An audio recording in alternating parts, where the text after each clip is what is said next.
Naam. Assalamu alaikum warahmatullahi wabarakatuh.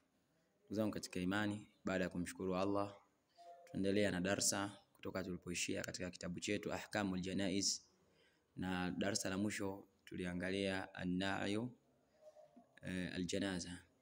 Leo tutaangalia alamatu husnil khatima, dalili za mwisho mwema.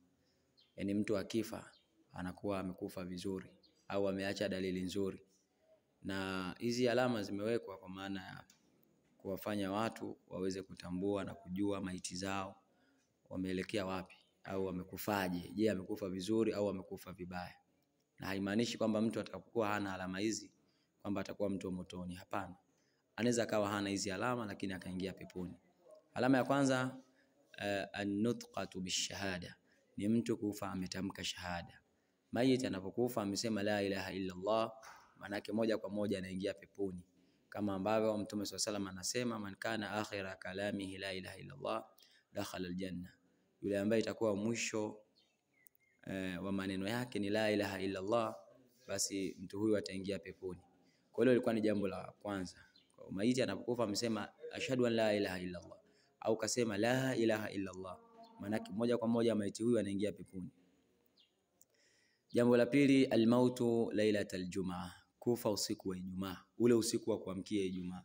Kwa mtu anapokuwa amekufa usiku afu asubuhi yake ni Ijumaa, anakuwa amekufa vizuri, kwa maana kwamba ni miongoni mwa alama za kuonyesha kwamba mtu huyo atakuwa miongoni mwa watu wa peponi. Jambo la tatu, alistishhadu fi sahati almaut alqital, fi sahati alqital, mtu kufa shahidi katika vita, kaenda kupigana vita ya Waislamu na wasiokuwa Waislamu, akawa amekufa huko, basi huyu mtu pia moja kwa moja anakuwa amekufa vizuri, na ni alama nzuri kama anavyosema Allah ndani ya Qur'an, la tahsabanna alladhina qutilu fi sabilillahi amwat bal ahya'un 'inda rabbihim yurzaqun, msidhanie ya kuwa wale waliokufa katika njia ya Allah ni maiti, bali wale wako hai na kwa Allah subhanahu wa ta'ala wanaruzukiwa. Kwa hilo jambo la tatu. Jambo la nne, almautu bita'un, kufa kwa ugonjwa wa tauni, ugonjwa wa mlipuko ambao ulikuwa na upo hasa zama za Mtume sallallahu alaihi wasallam, na ugonjwa huu unahilikisha kwa maana watu wanakufa kwa wingi. Ni ugonjwa wa kuambukia kama ilivyokuwa corona vile, na jinsi ilivyokuwa, na sifa ya corona na tauni inafanana. Kwa hiyo mtu anapokufa kwa ugonjwa huu ni moja kwa moja anakuwa amepata alama miongoni mwa alama nzuri. Jambo la tano, almautu bida'il batn, kufa kwa maradhi ya tumbo.